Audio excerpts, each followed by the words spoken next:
quem recebe um diagnóstico de TDAH é fadado a usar remédio a vida inteira? Claro que não. Os céticos vão falar assim, existe cura para o TDAH? Na teoria, não. Uma pergunta muito... talvez a palavra cura seja a questão da polêmica. O termo mais adequado, Gabi, é TDAH em remissão. Dos comportamentos.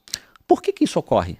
Exatamente porque durante esse período de infância, adolescência e início da idade adulta, esse cérebro vai amadurecendo e muitos desses comportamentos vai melhorando, vai diminuindo o prejuízo. Exatamente por esse mecanismo, uma criança, por exemplo, que começa a medicação, não obrigatoriamente vai usar remédio para a vida inteira. Sim. Essa questão do cérebro da criança é muito interessante, né? Porque a parte regulatória de comportamentos é principalmente essa parte frontal, e isso está extremamente imaturo, principalmente nos primeiros 2 ou 3 anos de idade. E nós vamos desenvolvendo um controle inibitório ao decorrer da nossa vida. Então é muito comum que um nenenzinho de 2, 3 anos tenha comportamento hiperativo, principalmente quando a gente considera o seu temperamento básico, como é também a sua família. Como é a sua casa, se é uma casa extremamente agitada, se é uma casa desorganizada, é uma casa onde todos os brinquedos ficam jogados na sala todos os dias, aquilo vai gerando um excesso de informações que é natural que essa criança não tenha comportamentos, digamos assim, um pouco mais calmos, mais tranquilos. Outra coisa importante é que se você está suspeitando de um TDAH, mas de verdade, com 2 ou 3 anos de idade, enquanto médico eu vou falar, investigue também outras coisas. Porque diferente de outras coisas, o TDAH, se a gente chegar ali com 5, 6 anos e medicar, a gente vai resolver quase todos os casos de TDAH. Boa parte deles vão resolver com o uso de medicamento e algumas medidas comportamentais. Já outros transtornos, não. É o caso do transtorno do espectro autista. Que muitos pacientes, tem estudos que falam isso, que receberam inicialmente o diagnóstico de TDAH, posteriormente receberam um diagnóstico de TEA. Ou seja, o primeiro diagnóstico não foi de TDAH, não foi de autismo, foi de transtorno de déficit de atenção e hiperatividade. 4 anos, 3 anos e meio recebeu o diagnóstico de TDAH. Olha, vamos então trabalhar um pouco mais na abordagem comportamental, o que exatamente está fazendo com que esse paciente tenha esse comportamento. Quando nós pensamos em uso de medicação e diagnóstico, amor, tem uma questão também, é que, como o Dr. Rafael falou, é que tem que preencher critérios. E esses critérios, eles são preenchidos em locais distintos. Então, um dos princípios é que aquela criança tenha o prejuízo à vida, ou seja, ele é aquele paciente com comportamentos ruins, assim por dizer, comparado ao que nós entendemos como social, mas em ambientes diferentes. Então não dá para considerar aquele comportamento hiperativo, desatento, um comportamento disruptivo apenas dentro de casa. Se é apenas dentro de casa, não fecha critério. Esse comportamento ele tem que ser replicado em mais locais. Ou seja, ele tem que ter prejuízo na escola, ele tem que ter prejuízo dentro da casa, ele tem que ter prejuízo na festa de aniversário. A mãe do paciente TDAH, ela começa a ter desespero já de pensar na festa de aniversário. Eu falo, ele vai derrubar a mesa, ele vai pegar os bolinhos, ele não vai esperar o parabéns, esse menino, né? E a mãe, ela tá ali preocupada. E quando é no desatento, que aí é outra face, que ninguém fala do desatento, é todo mundo brincando ali e ele tá sentadinho no canto lá, muitas vezes lendo o seu negocinho, lendo o seu brinquedo, brincando com coisas totalmente aleatórias, sabe? Não tá participando, às vezes ele tá desconectado, tá desatento. Eu vou até estender essa fala, apesar de você ser o especialista aqui, o convidado de hoje, é sobre essa questão do desatento. Nós medicamos muito bem o hiperativo, porque o comportamento hiperativo, ele incomoda. A criança de 5, 6 anos de idade, que está pulando ali na barriga do pai, que está puxando a orelha do gato, que está colocando a faca na tomada... Incomoda mais, né? Ele incomoda. O paciente hiperativo, ele é arteiro, ele é danado, assim como o pessoal antigamente falava. O paciente desatento, não. O paciente desatento, ele é retraído, ele é quieto, ele muitas vezes ele não dá trabalho, você perde o seu filho desatento dentro de casa, principalmente se você mandar ele buscar alguma coisa no quarto, ele não volta.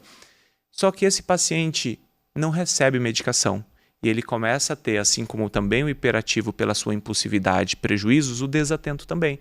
E passa-se meses, passa-se ano, e esse paciente chega ali já numa adolescência, principalmente no momento de mais atividades elaborais, de mais autonomia e independência, só que com um prejuízo acarretado de uma vida.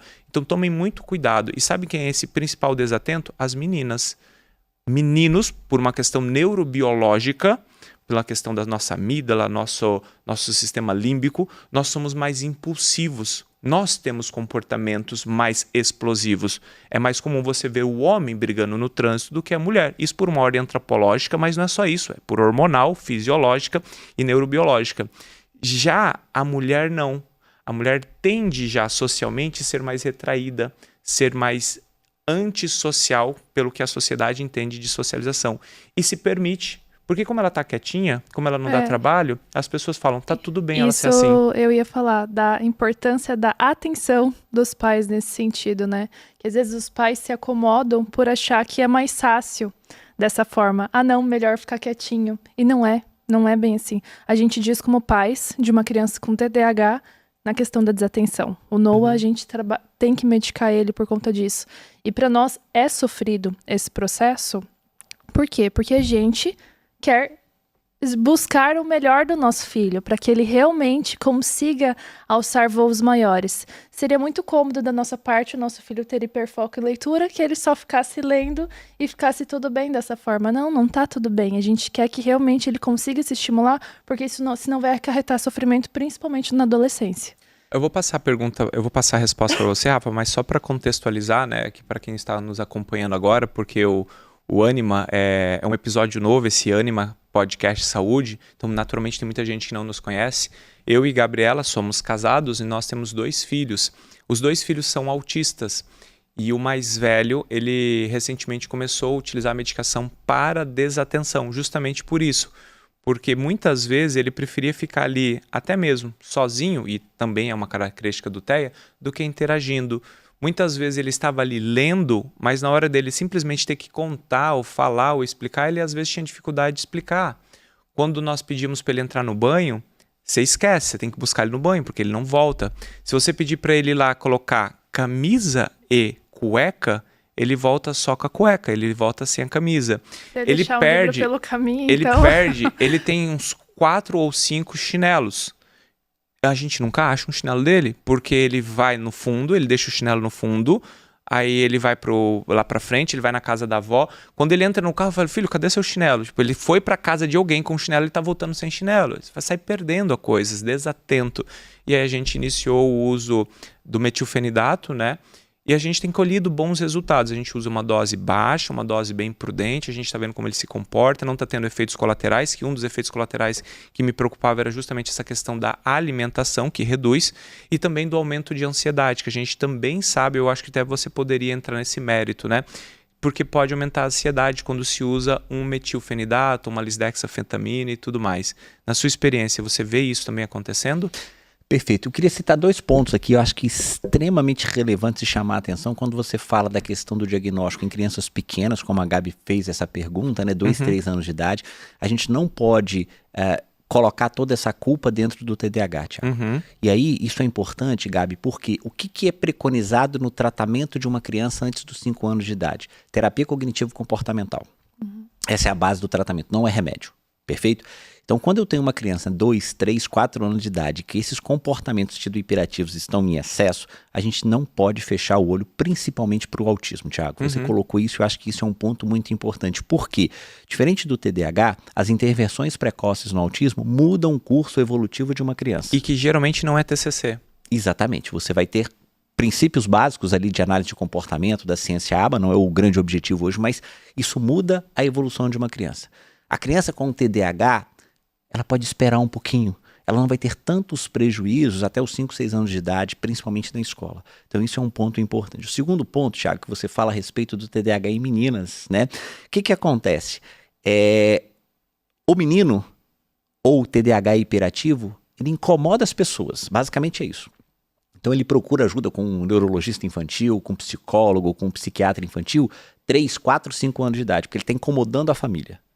O desatento, ele costuma ir, Gabi, para o neurologista, para o psiquiatra, entre 8 e 10 anos de idade. Ou seja, já tem uma carga de prejuízo absurda. Porque é aquela criança boazinha, é aquela criança que não dá trabalho, é aquela criança calma, tranquila. Só que ela está um desastre na escola. Então existe exatamente isso. E quando você coloca para as meninas, você já explicou os mecanismos, e existe sim diferenças biológicas no cérebro do homem e da mulher e, consequentemente, na externalização desses comportamentos.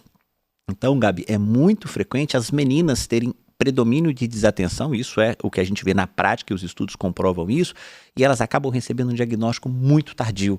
10 anos de idade. Porque ela é calma, ela é tranquila, ela está sentada ali no sofá, ela não incomoda as pessoas. E às vezes nem é diagnóstico do próprio TDAH, é outro diagnóstico. Outro diagnóstico. Então, assim, isso é um fato importante.